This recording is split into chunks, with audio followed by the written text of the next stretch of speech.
Carl Gustav Jung? Porque él hace un prólogo a la edición en alemán del I Ching, ¿sí? Es por eso que lo nombramos a Carl Gustav Jung. Está el prólogo ahí. Porque Carl Gustav Jung fue un gran estudioso del I Ching. Fue uno de los primeros occidentales que, además de Wilhelm, se acercó a este gran conocimiento. También Jorge Luis Borges se acercó siempre a este conocimiento, también fue un estudioso y una persona que consultaba el I Ching, y escribió un poema que se encuentra acá en las primeras páginas del libro,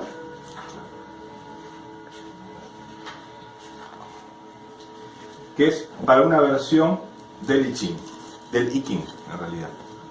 Se usa lo pueden buscar en internet, está, y en el libro que tiene el libro está, así que lo pueden ver. Bien, ahí está la versión, para una versión del I Ching. También Helmut Wilhelm también hace un comentario en el libro de su padre, en esta versión al castellano y en la versión al alemán. Fue un sinólogo también alemán, obviamente, Helmut Wilhelm, y escribió un libro también muy interesante explicando algo acerca del I Ching y la continuación del estudio de su padre, llamado 8 lecciones sobre el I Ching, ¿no? Es un libro también que se suele considerar como para continuar con los estudios del I Ching y la profundización. Eso es un libro aparte, Juan. Sí, es un libro aparte. No es un libro forma aparte. parte de No. Y tenemos a David Bogelman. ¿Quién fue David Bogelman? Fue el que hizo la traducción del alemán al castellano. O sea, tenemos del chino al alemán, esa la hizo Richard Wilhelm. Y del alemán al castellano la hizo David Bogelman. Que es una gran bendición, porque no fue al inglés y después del inglés al castellano, Claro. o del chino al latín y después del latín al inglés y después del inglés al castellano. No, fue de directo del alemán. En directo. Bogelman no solamente era un gran traductor del alemán al castellano, sino que también era un entendido en cuestiones místicas y esotéricas. Ha escrito una serie de libros relacionados con eso. Por lo tanto, era una persona que no hizo una interpretación simple, sino que se metió en cada uno de los conceptos a los cuales Wilhelm también muy bien había entendido del chino al alemán. Y dato de color, muy amigo de Borges. Claro, vivió acá en Sí. Argentina. Claro. Sí, porque aparte no murió hace mucho, en el 76. Murió en el 76, tal cual, en Buenos Aires. Nació en Bucovina. Bucovina. ¿Dónde sería eso? Actualmente Bucovina es Ucrania. Ah, Según lo que pudimos averiguar, los padres habían ido a vivir que se dice Vogelmann en alemán, Vogelmann, que significa hombre pájaro.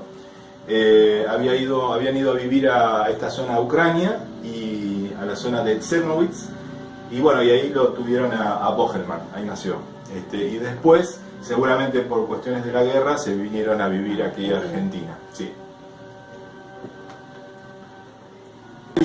Bueno, cuando se habla de Ching, la primera fuente ya la habíamos nombrado, Fuji, que fue el primer emperador chino, mitológico porque no sabemos si realmente existió, pero todas las fuentes de estudios mitológicos nos hablan de que es un personaje muy importante y fue el primer emperador de China. Fue el emperador que llevó la civilización a China. No solamente llevó la escritura, sino que también llevó la cocina, la agricultura, el I Ching, las matemáticas, El lenguaje, la escritura. el lenguaje. Fue La el siembra, la emperador cosecha, civilizado. no sé si lo dijiste, sí, la agricultura. La agricultura. Los educó. Suele representarse a Fuji junto a su hermana gemela llamada Nuwa.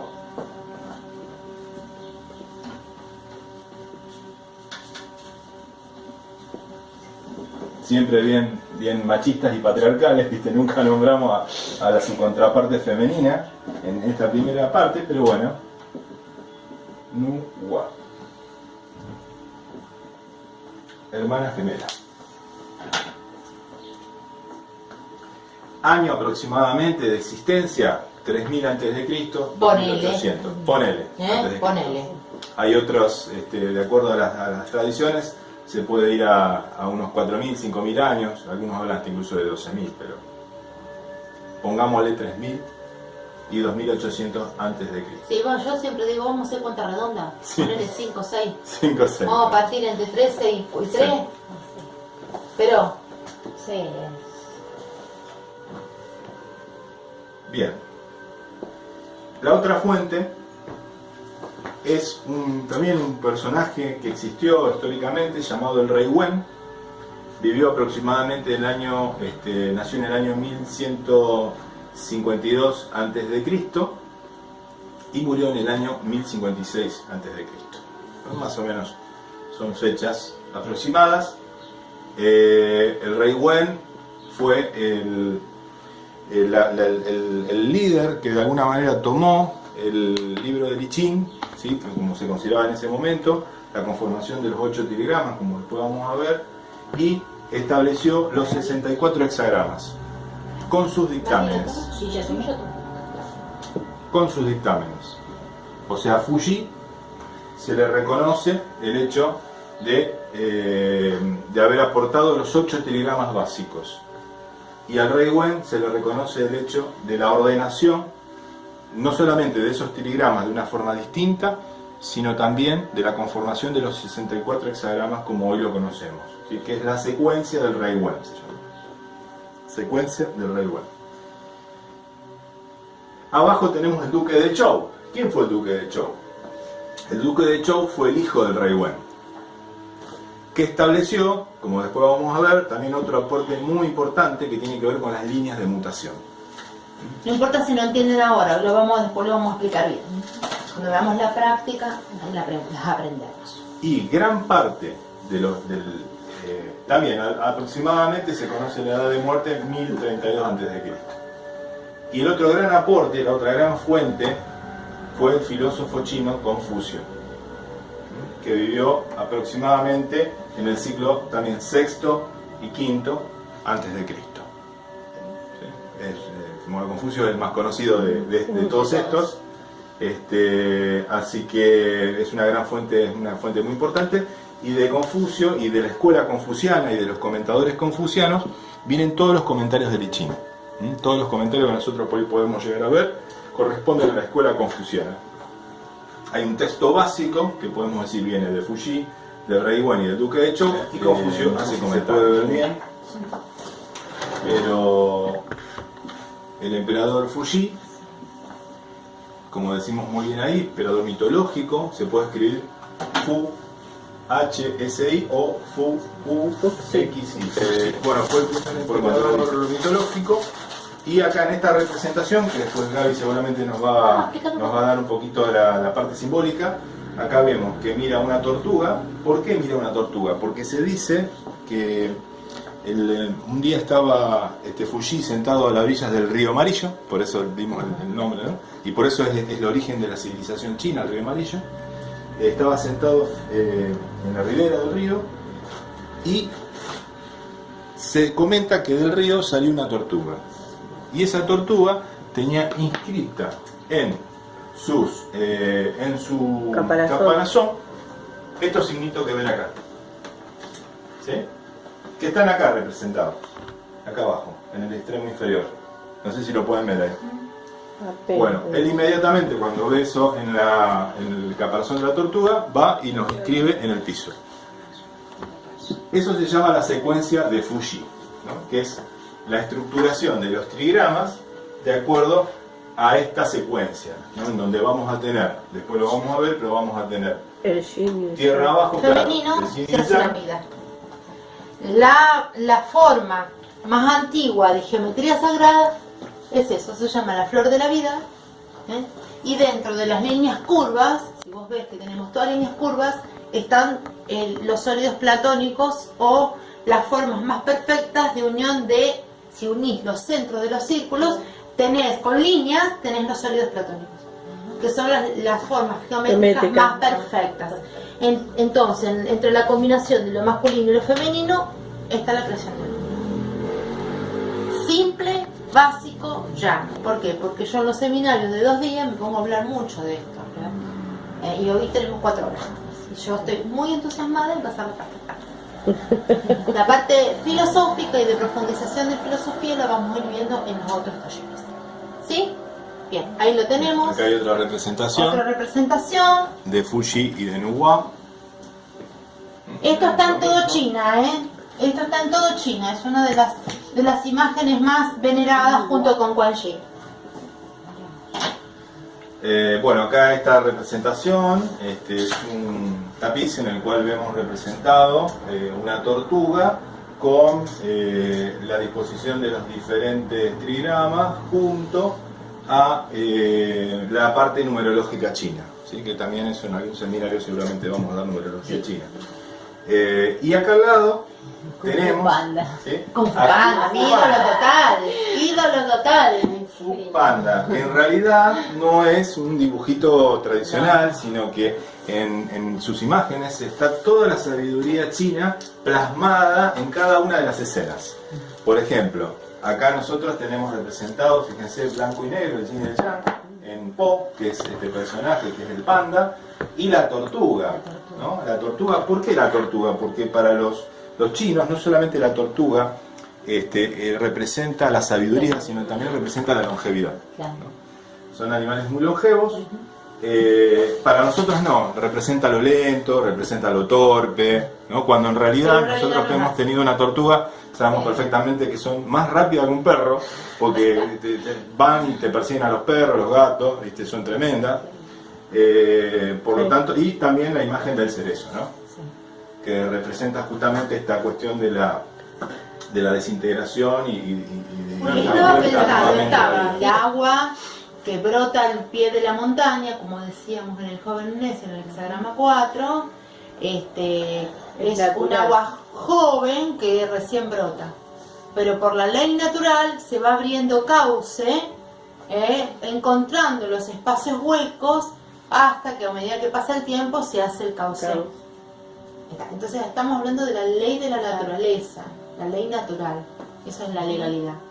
Y el hombre nosotros debemos empezar a comprender y a ver esa ley operando en nuestra vida. Claro, sería como actuar con la ley de la naturaleza, sería. Claro, o la ley de lo divino, porque acá no hay separación entre la naturaleza y lo divino. No hay separación, la naturaleza y lo divino son uno. En cambio en el cristianismo Dios está por un lado y la naturaleza, Dios está por fuera de la naturaleza. En cambio acá no, lo divino está íntimamente relacionado con la naturaleza. Es en sí la naturaleza y nosotros estamos dentro de eso. ¿Bien? Por lo tanto, el elemento central, podemos decir, del taoísmo es que todo cambia. Lo único que no cambia justamente es esta idea de cambio o esta ley del cambio, ¿no? Que lo regula absolutamente todo. La ley del cambio y de la transformación es la ley. Es lo único permanente. Todo lo demás... Y la ley del cambio es la única ley permanente. Parece una paradoja, ¿sí? Pero en sí misma está el movimiento y el cambio es lo único que permanece. Nada está estático o inmóvil en el universo. Alguien preguntó cómo entender esa ley del cambio a través del I Ching. Justamente cuando uno se mete en sus textos, el I Ching nos da justamente esta comprensión de lo que nosotros tenemos que saber para entender la ley del cambio. Miren, es tan profundo este conocimiento que en India también tienen un dios que tiene que ver con el movimiento permanente y el cambio, que es el dios Shiva, o el danzador. Dice que va danzando y a medida que va bailando y va marcando el ritmo con el tambor, los átomos bailan, se mueven y forman geometría, armando las cosas, formando todo lo existente. Entonces esto es un concepto muy arraigado en Oriente, que Occidente recién ahora comienza a darse cuenta de esto, a atisbar. Los filósofos presocráticos hablaban de esto, de este cambio permanente y de este movimiento, porque iban a la escuela de India, de Pakistán, de Oriente, de China, al Tíbet, aprendían y volvían a Grecia, o iban a Egipto y volvían a Grecia, hablando de todas estas cosas. Es decir, resumiendo, estos son conocimientos ancestrales. Siempre en la humanidad existió la conciencia de este movimiento y de este cambio permanente. Como todavía nosotros tenemos la idea de que, por ejemplo, las montañas o las piedras están estáticas. O que son inertes. Claro. Ujú. Que no Tienen vida. Tienen vida y conciencia. Claro, pero ahora empezamos a darnos cuenta de que, o sea, vos en el colegio estudiás que eso no tiene vida. Inerte. Todavía Claro. lo estudiamos Sí. igual. Sí, todavía se estudia, sí, objetos Sí, inertes. sí, o la seres clase, inertes. nada, Está no, inerte. y en No realidad animal. las Claro. paredes también tienen movimiento. Totalmente. Y esto. Vos mirás esto y está lleno de átomos. Los átomos, los electrones giran alrededor de un núcleo central. Hay movimiento, hay electricidad, hay conciencia y hay vida. Ujú. Nosotros estamos en movimiento, nada más que la Tierra gira y nosotros No nos damos cuenta.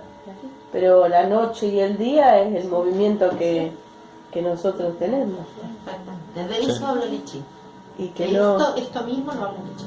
y que no, como es, nosotros no lo apreciamos porque no nos damos cuenta, pero no es que la luna da vuelta, nosotros somos los que damos vuelta alrededor de la luna. Va, la luna, el sol. La luna gira alrededor de la Tierra gira alrededor del Sol. El Sol gira alrededor de otro Sol. Y este conjunto de soles giran alrededor del Sol central de la galaxia, que en conjunto se mueven con otras galaxias en conjunto. A ver, movimiento permanente y conexión. Exacto. Bueno, a partir de la contemplación del orden natural, enseña al hombre a integrarse en la naturaleza, a fluir con ella e integrarse a sí mismo en concordancia y en armonía. Por eso, en el libro del Tao Te Ching que les pasamos, en el texto 76 dice: lo rígido y no flexible es la disciplina de la muerte. Ser dócil y ceder es la disciplina de la vida. Un árbol que no se inclina se quiebra fácilmente. Claro. Lo rígido y endurecido se caerá. Lo blando y flexible sobrevivirá. Aquello que puede adaptarse, aquello que puede ser flexible, aquello que puede ir de acuerdo a la situación del momento, eso es la vida.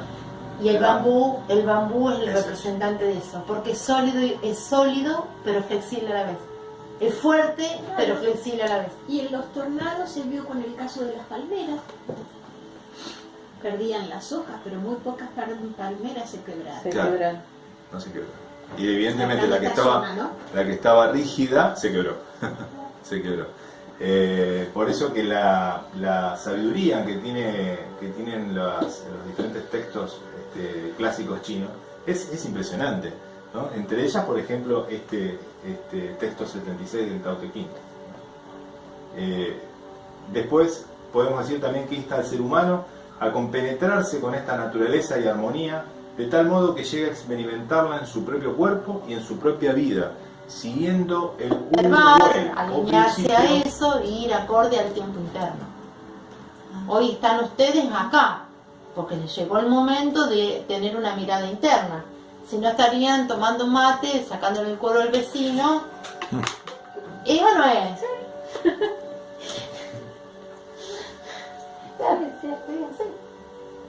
¿Estamos? Bien. Algo más, Marcelo, sí, se va la tarde, ¿eh? Bueno, sostiene que todo deriva del Tao, que es un principio impersonal, absoluto y manifestado, a partir de sus dos primeras manifestaciones, que son las fuerzas Yin y las fuerzas Yang. O sea que el Tao, podemos decir, se suele confundir con la idea de Yin y Yang, pero en realidad el Tao es mucho más. Del Tao deriva, sí, el Yin y el Yang, pero el Yin y el Yang no es el Tao. No es el Tao. Bueno, un término que por ahí podríamos tener como para poder seguir comprendiendo esta idea del Yin en cuanto a su en cuanto a su profundidad, necesitamos entender la idea de cosmología. ¿Qué es una cosmología?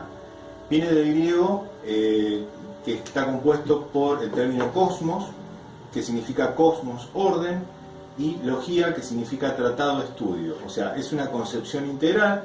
Es el estudio de todo lo relacionado con el cosmos o universo, ¿no? Se puede entender como de esa manera, ¿no? Relacionado con el estudio de todo lo que existe, ¿no? De todo, y del ordenamiento que tiene eso todo que existe. La cosmogonía podemos decir que es el cosmos, mundo u orden, y que viene obviamente también de la raíz hégona, que significa nacer. Por lo tanto, es una narración mítica que pretende dar respuesta al origen del En universo. pocas palabras, ¿cómo me diferenciarías entre cosmología y cosmogonía? Cosmología sería el estudio general del universo. Bien. La cosmogonía sería el estudio o la parte mitológica que nos habla acerca del origen del cosmos. Y entonces el mito, ¿qué significa? Y el mito es palabra que deriva del griego mitos, que no significa mentira, como nos dicen acá en Occidente, ¿no? Que dicen, es un mito, como diciendo, es mentira. No, lo que significa es palabra o historia. Eso es mito. Mito e historia, entonces. Es historia, es una Es la historia. historia que se fue contando de boca a oído a través de milenios. Exacto, es eso. Es eso. No es una mentira, sino es lo que se cuenta, ¿no? Que es un poco Es la lo que me historia. preguntabas vos esta mañana. Es una narración. Las Es fábulas, los mitos y Acerca la de la leyenda en realidad no son del mentiras. del Parte de pasado. la historia humana. Exacto. Por ejemplo, Fuji es un mito, pero no es un mito porque es mentira, sino es un cuento o es una